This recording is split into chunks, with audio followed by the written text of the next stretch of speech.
Hello and welcome to second round coverage of the Santa Maria Open on Disconnected and presented by Buckets. I'm Ethan and I'm joined in the booth by Chris Brophy. Hey Chris. Hey guys.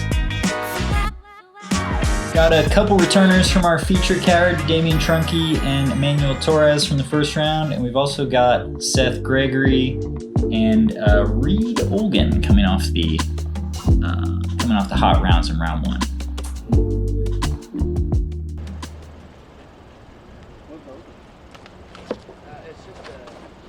We have moved to the back 20, Chris. It is windy. This is a much tougher layout than we played this morning, so we're not going to see as many hot scores. We are going to see some really interesting and challenging tee shots. I was going to ask, knowing that you guys were playing in the afternoon and how close Santa Maria is to the coast, that it can get very windy in the afternoon.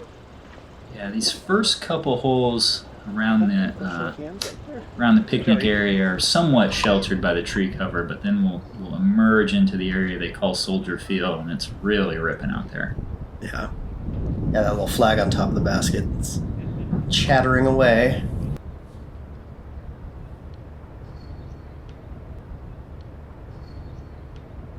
There's a nice putt by Reid. Reid is a Huntington Beach local, I believe, and pretty new to the pro scene. I mean, got a year and a half under his belt. His first full season as a pro is going well. He's cashed in 6 of 9 events. I'm really excited to see him play on video and see how he handles this lead card camera experience. Seth for birdie, let's go!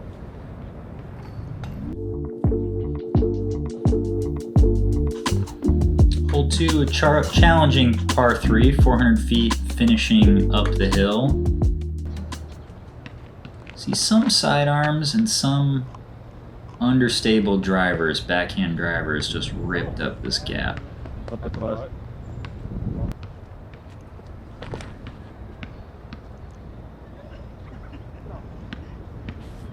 Haven't really been able to see Reid play too much, so I'm excited. Talented young man, up-and-comer.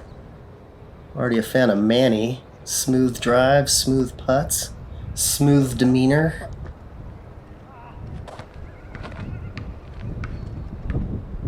Damien's proved himself a baller. A couple A-tier wins recently.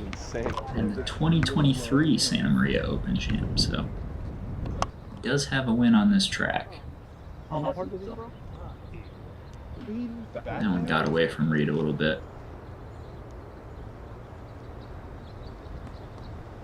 Yeah, they got a right to left wind and it's uphill, so it's going to push everything left. I can see that being a little sketchy for a young player. Hard to keep that shot straight. Good par save though.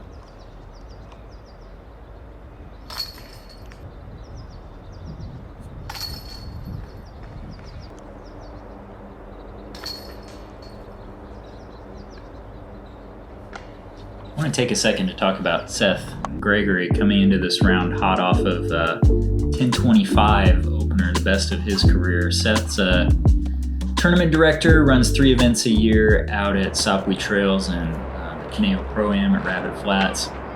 Great player, and I always love to see a tournament director getting rewarded with some good karma in competitive play, because those guys are the backbone of our community, just working so hard to make these events happen. Yeah, how many guys do you know can play on lead card and open, but also choose to run big tournaments often as the lead TD? I'm very impressed with Seth. Wonderful young man. He's been around a long time for as young as he is. Good guy, always has a great attitude. Giving back to the sport. That needs to sit down.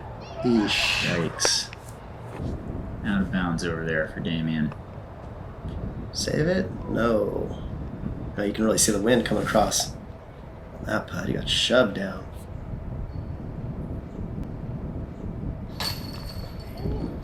Let's go, Reid. Nice flat putt, cut right through that wind.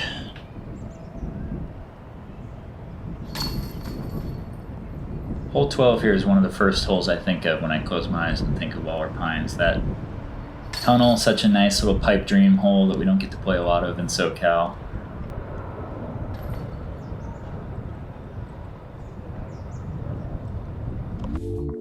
Yeah, a couple tight gaps on that hole. This hole's kind of a classic too, this park. Yeah, they have it pushed into one of the longer positions on the backside of this hill, so it's blind from the tee. You're gonna pick a spot and just get over the crest of that hill and you'll have an opportunity.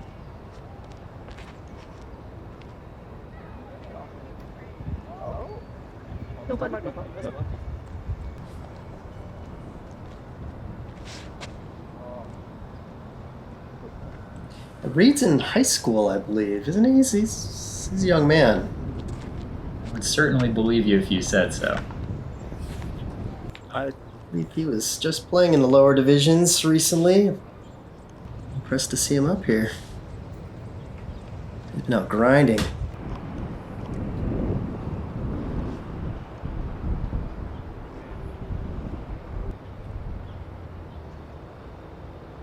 Interesting terrain here on the 13th. The green is so sandy that even though these looks are steeply downhill, Seth gives it a good run, and he just proves that you can't really fly too far by.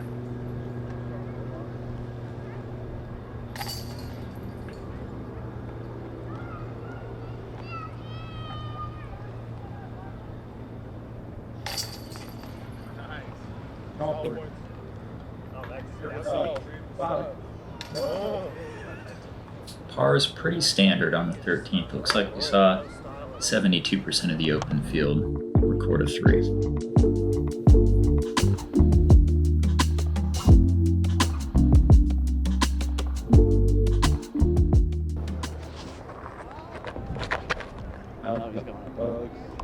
Hole 14, the most common option, especially at the MPO weak car level, is going to be this high hyzer on the right side. You can play under this branch as well. Such a big tree.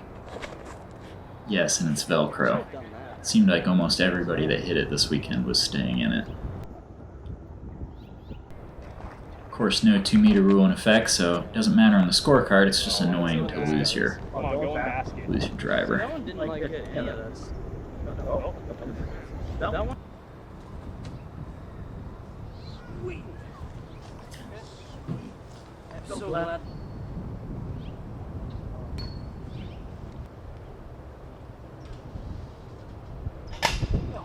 Man, Seth thought he made that. Coming from the tailwind side, expecting it to drop. Damien's going to get the only 2 on the lead card. And gets him back to level par for the round.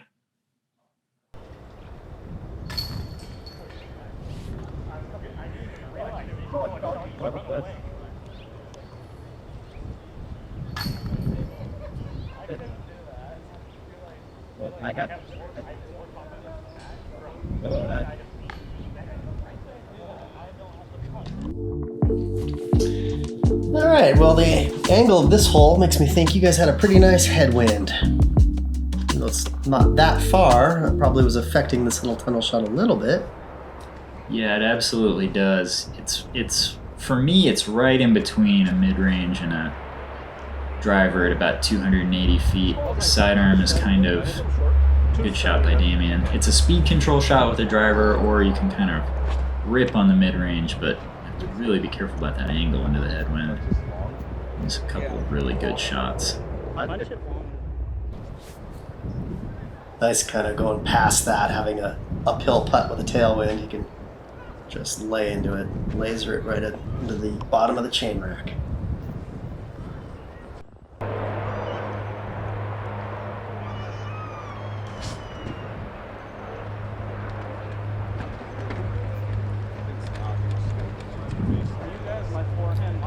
I guess clubbing up, going over stable with a sidearm, playing it into the hill was the play of the day.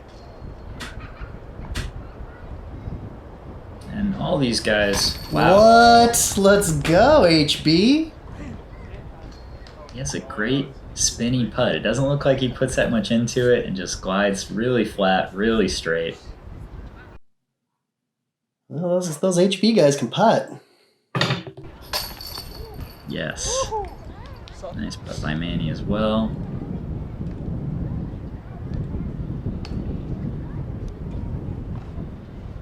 Looks like just a little nose down out of the hand for Seth.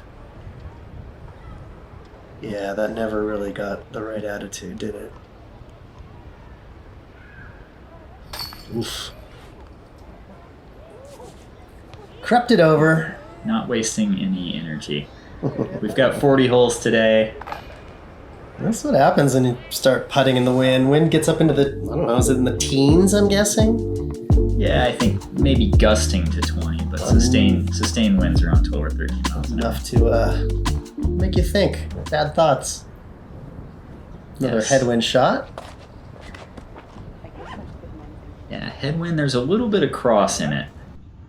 A little bit of right to left. Right to left head, yeah. So it kind of lifts, and it'll glide really far left once it starts to lift. And at the power level these gentlemen have, they are probably thinking that they don't want to blast it over the crest of that hill. It's exactly what happens to Reid, because the putt from that side is pretty scary. And hopefully it's not distracting at all that you're having to throw over a volleyball court. Go. Oh, there it is. Kids playing, but I guess not for these guys. Parked. Come on, Seth. All right. It's a good shot. It certainly is. Ooh. Oh.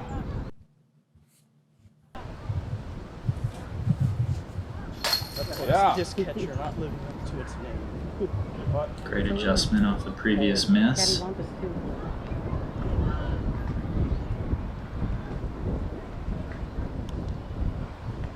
Three down is a really strong start on this layout. I mean, there's a lot of kind of tweener holes on the back 20 setup here at Waller. A lot of holes you could birdie, but maybe you won't birdie all that often.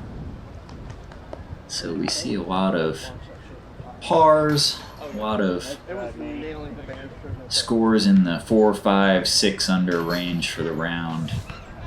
If you can get 3 or 4 on each half, I think you're gonna feel really good about that. Hole 8's a bruiser, 410 feet. Wind is blowing pretty hard, kind of left to right tail. So if you get the perfect angle, you can ride it. But it also means if you don't get enough angle, they just want to fall out of the sky to the left. Might be a deep sea too. Oh, the ghost brain. Flip up almost. Got the carry for him. Oh, we didn't. Oh, Was that a good? brutal. Yeah, that was good. I don't think that was a good kick. Yeah, well, Saw one intrepid young man, oh yeah. Flex out.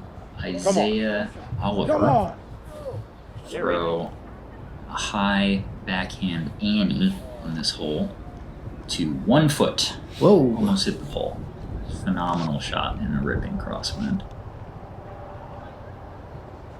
Must have been fun to see. Seth opting to go inside out there, the Anheuser putt, so never exposing the belly to that sea breeze. Smart play to get your par and keep it safe. That's 2 C2 makes for Reid already. Been watching too many of those old Paul Macbeth videos, I think. Sugar plums dancing in his head. Doesn't he know this game's hard? Putting's hard in the wind? Nobody's told him that yet? Sometimes the best part about being young is not knowing that sometimes you're supposed to miss.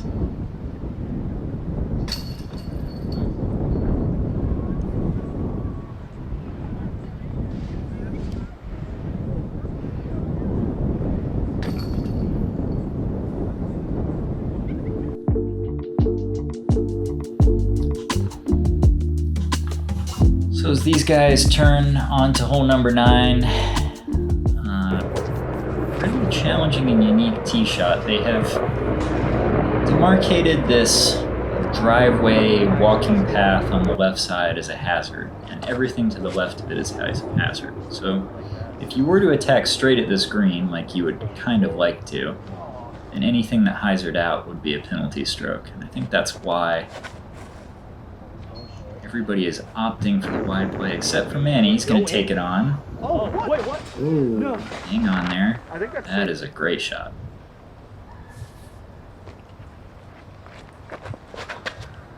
Oh, boy. Fuck. Dude. Oh, my God. That was good. Not enough overstability. Lesson I've been trying to learn for decades now. Club up into a headwind. The more overstable option is usually the right answer.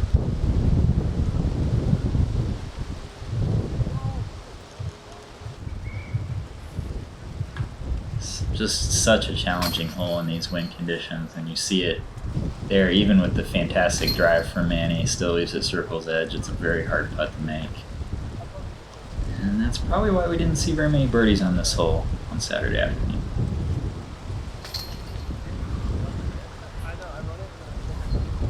Ooh, and I know what they have next. Well, you think you know, Chris, but in order to accommodate this huge field, we have squashed 4 temp holes, 5 temp holes perhaps, into the Soldier Field area. And this first one is a pretty straightforward hyzer, sitting at about 270 feet, I believe. You're right, I thought I knew. I did not. I have never seen this pin. Usually this hole is quite daunting. Going basket. These guys are throwing ace runs, so. Very nice. The wind is blowing kind of right to left, a bit of headwind, and consequently I think Manny is missing on the correct side. It's really tough from Reid's side because you're looking up at this elevated basket into the teeth of the wind, and now Seth is going to have that putt too. Really tough putt. It's nice because you could put it in really slow. I don't mess with it. You know, you can get it moving really slow, but it's so hard. Uphill into a headwind. Yeah. Maybe if you got it flat, he would have had a chance. Bad things can happen. Wow. I think Manny just expected more out of the tailwind there, maybe. Look at those bushes caught the skip off the top.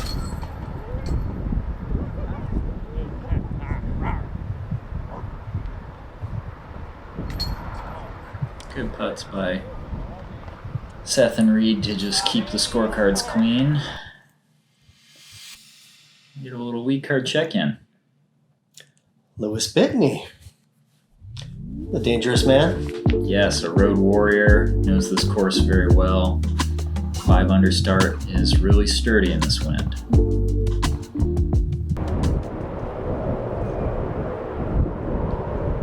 Another temp hole here, and this is kind of same shot but opposite wind situation.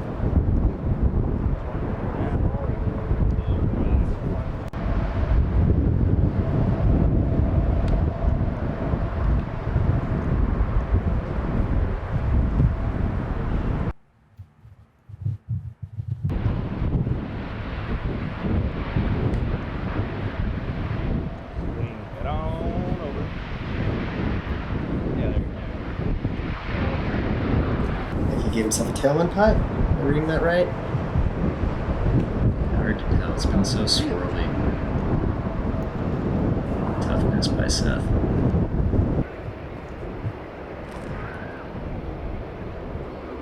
I think you can see that little mound behind it on the left side. From the tee, it just looks so obvious to just smack your driver into that, or even a mid-range, just smack it into that hill and have a 10-footer. But Yeah, 10-foot tailwind. Let's look at that.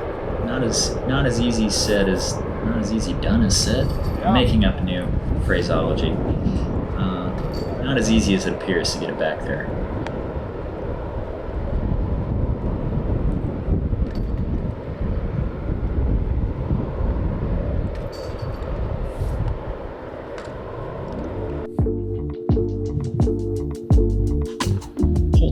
Hole 12 is 285 feet up onto the crest of this hill. Danger on the right is somewhat close. You want to just make sure you control the angle. Get this disc on the ground. Did not club up into the headwind. And that is inbounds over there. It's just an annoying spot. It'd be a tough hook shot with not much chance of a birdie look.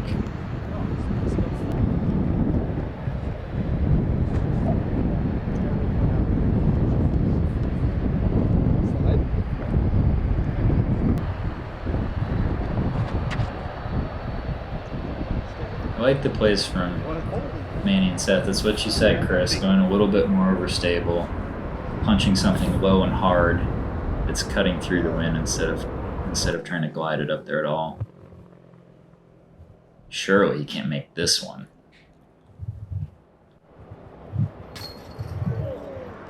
Whoa. Okay. That's still a great putt, Reid, but you got to calm down.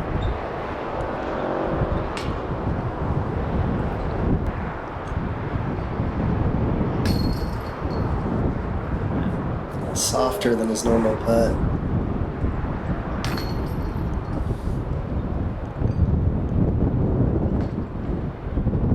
A little bit of frustration for these guys that they're not birdieing all these sub 300 foot holes, but there was a lot of that. I mean, open cards, you're looking around, you're seeing all these guys missing putts in this ripping wind. You just have to kind of put the blinders on and focus on the next hole.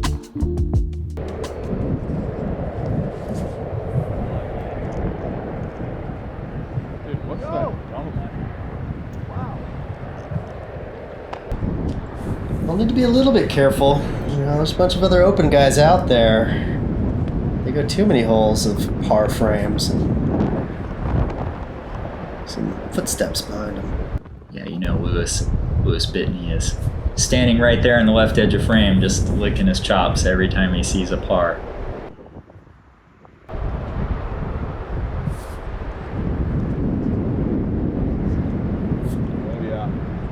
Seth trying to ride the wind into the green. That looks Nice like throw. a great shot.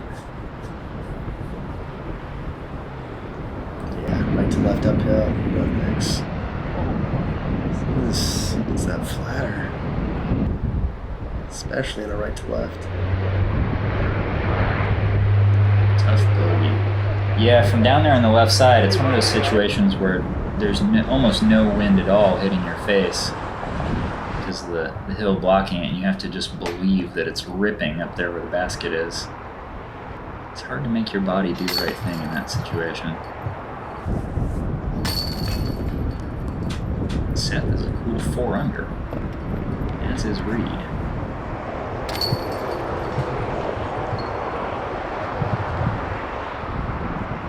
Picking up strokes on his card mates.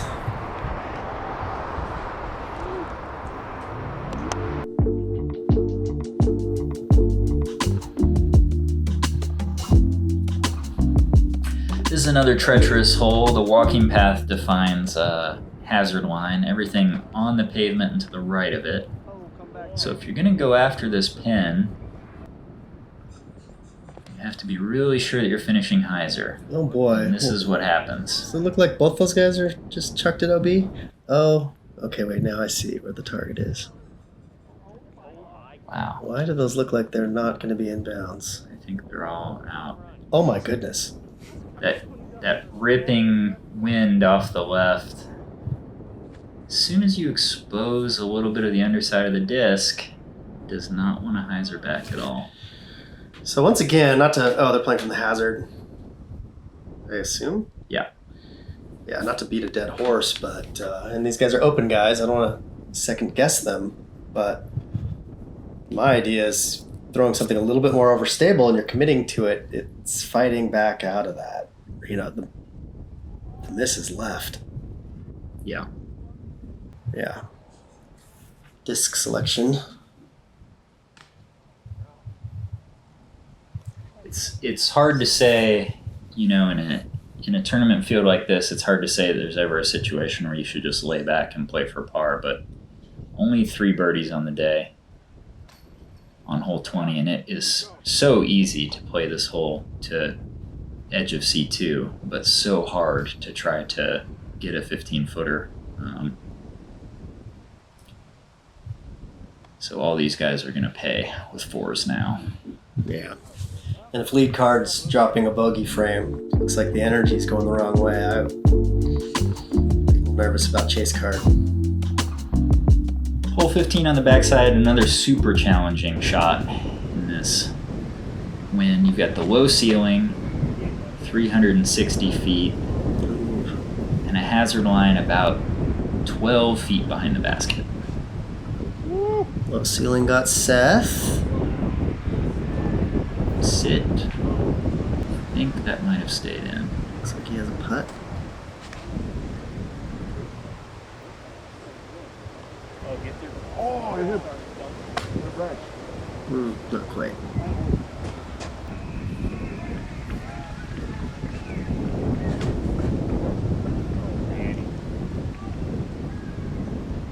Go in.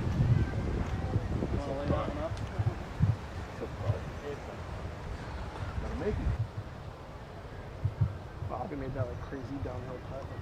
Yeah. Good nice shot. touch. Speed control so essential on these little up shots.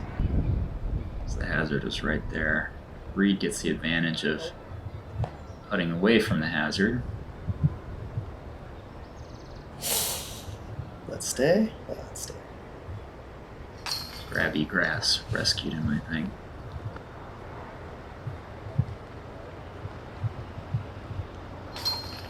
And not a single birdie by the open field on Saturday afternoon on this hole.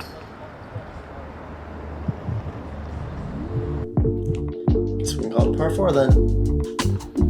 Certainly 3.5. Hole 16, the shot is simple. It's just far. What? And that's what you want to do as long as it swings in there. You're gigantic, bro.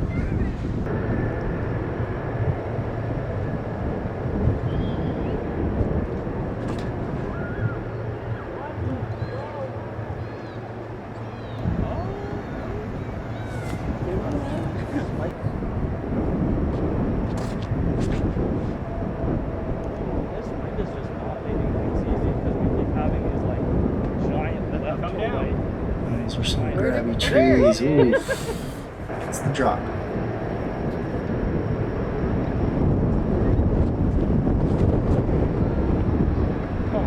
Similar line. Drop. Where is it? The hole in. Let's crash the trees to play. I don't think so. I think that you can take a lower flight. Of course, you have to go around the big one, but I don't think you need to go over the last skinny tree here on the left. I think you can just come in under that and end up in C1. And when the wind is ripping like it is right now, I don't really love that high hyzer. I just think it's a bit unpredictable.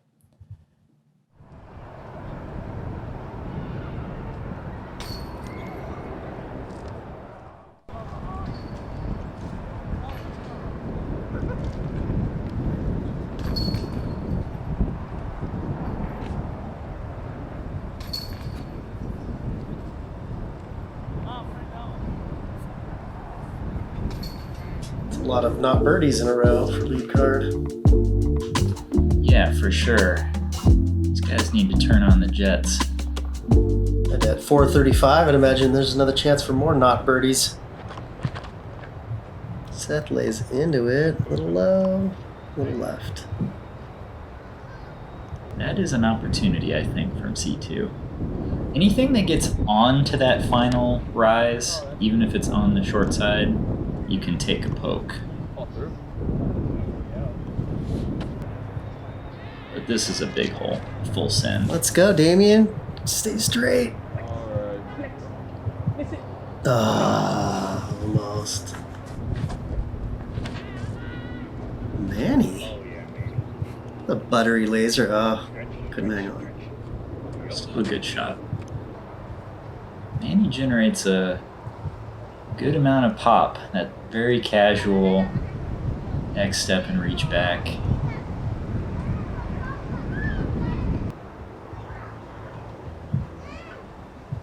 Seth is going to give it a try. Brave run.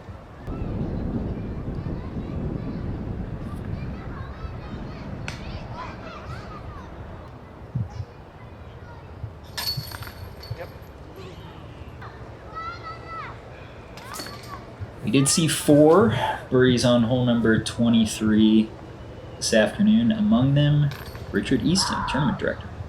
That's pretty cool.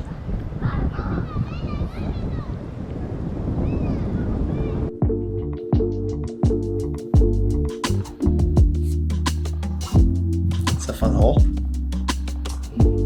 Yeah, options off the tee here on the 24th. Sidearm play through that left gap. Can also play a understable backhand through that space. Or you can attack up the middle. I mean, choose your gap. 350 feet, it's a pretty decent rip. And the sand up here is very slow, so you're not going to catch much skip. Slide. Nor much slide.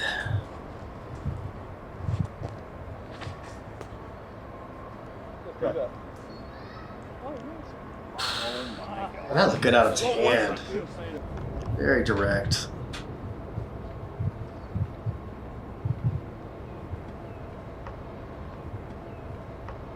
Stay in the air, disc. Great run. Getting greedy.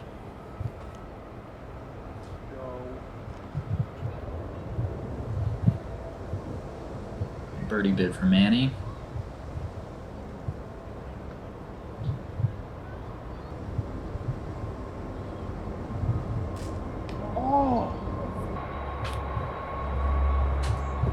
Oh, Seth. I think you put that stroke on the second shot more so than the putt. Just needed to get it closer. The approach. The rest of the guys are going to tap in for par, and par is a pretty common result. On Waller, hole number 24, we saw 56% of the open field cart par and another 36% carting bogey or worse. So not a lot of birdies out there. Hole 19. Sometimes, depending on the pin position, we'll see a double Mando here, but that is not the case today. These guys are going to just attack straight at it with putter, most likely.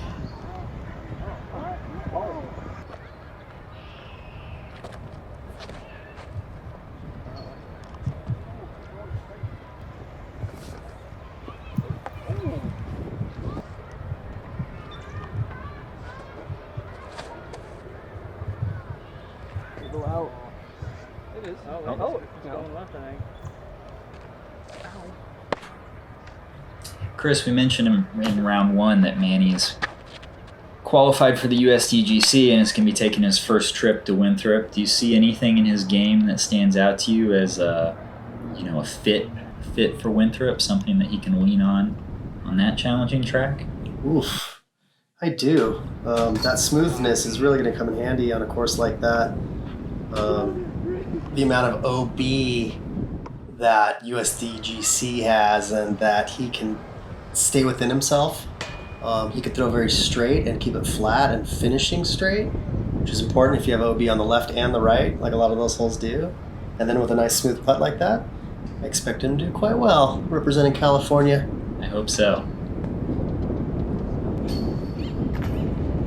10-19 rated player, you'd certainly think he could find a way to make the cut out there and play on Sunday. I'll be rooting for him.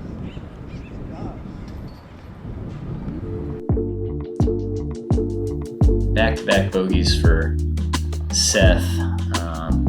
So try and find something on this closing hole. A little bit of momentum to carry him into round 3, get the bad taste out of his mouth. First, it's going to be Reid, who I think has acquitted himself really well on camera in this second round. Gotta be nervous for a young man, new to the division. on camera. That adds a little extra wind to your round sometimes. And trying to hang on to a spot on lead card for the final days. I mean, he's right there right now, so. Imagine all these guys are kind of feeling the pressure. They realize, like, they didn't put up the type of smoking hot round that got them there in the first place. Oh my god. It can happen on lead cards sometimes when everybody just sort of slows down. Camera, nerves, wind.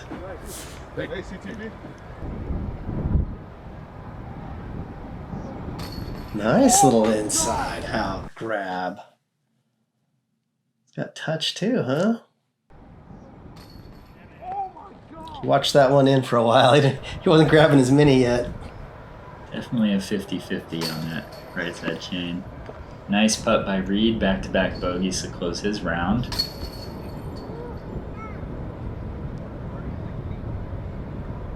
Seth will look to earn a star frame. Yes, he does. Strong finish by our lead card after some slow golf. Let's see where the scores stand.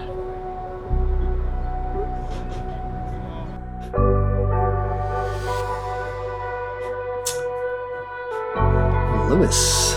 Yes, 1042 rated -10. We'll see him on the lead card tomorrow. Come back and join us. I'm Ethan Wellin, and this is Chris Brophy. See you soon.